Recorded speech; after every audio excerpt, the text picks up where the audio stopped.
où les épisodes ont marché, il y a eu plein d'écoutes et j'ai vu qu'il y a une connexion et ça m'a permis de progresser. Et comme ça, YouTube, ça permet aussi de progresser. Donc voilà pourquoi je suis passé par YouTube, tu vois. Et YouTube, c'est un autre game, hein. J'ai commencé, tu vois, j'ai enregistré trois épisodes, tu vois. Ouais, enfin, tout est démultiplié en fait. Le potentiel de viralité est beaucoup plus grand, le niveau est aussi beaucoup plus dur. Ouais. Et tu dois faire attention à beaucoup plus de trucs. J'ai besoin d'être comme ça, comme ça. Moi, le premier, j'étais. Je me suis déchargé de toute responsabilité. J'ai Baptiste qui est derrière la caméra, c'est lui le chef. Et je sais faire des vidéos, je sais dire des trucs intelligents. Mais j'ai pas l'attention du détail. J'ai pas l'œil YouTube, tu vois. J'ai la flemme, ça me saoule. Et du coup, moi, je fais comme toi, sauf que moi, je prends des agences, des free, etc., des gens pour m'entourer. Mais c'est la même idée, c'est je veux devenir meilleur dans ce truc, je paye, on va m'expliquer comment devenir meilleur, je vais faire exactement ce qu'on me dit. Là, on est rentré dans un mastermind spécial aussi, personal brand et tout. Ouais. Et je me prends pas la tête. Je fais ce qu'on me dit, je paye et j'obéis. Et ensuite, derrière, je peux toujours dire, ah, en fait, j'aimais pas finalement. Mais d'abord, je paye, je fais et on regarde. Bah, tu sais quoi, je vais t'envoyer des fleurs, tu vois.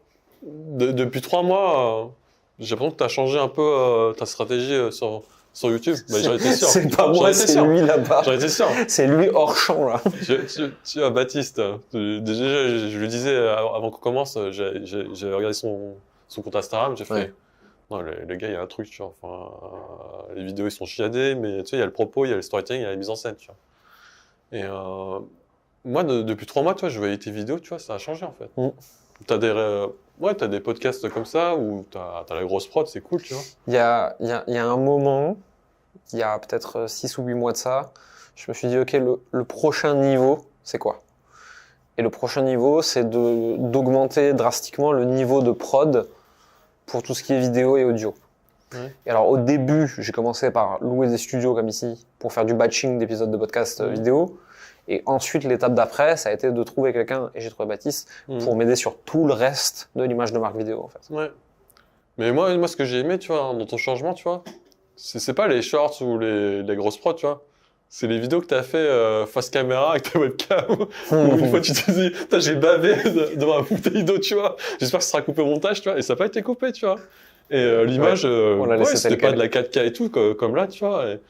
Mais tu vois, je trouvais ça bien, tu vois, parce qu'on se met toujours la pression, faut faire la grosse production, faut mettre les moyens, il faut montrer qu'on est un beau gosse. Le fond est important. Je Ouais, pense que vraiment, le le YouTube 2024, ouais. le fond est presque plus important que la forme, tu vois. On est habitué à YouTube joli, machin, tout. Et là, c'est en train de changer, c'est en train de switcher, et je pense que ça va switcher de plus en plus. L'overproduction, on en a plein le cul. Les gens, ils veulent du fond nouveau.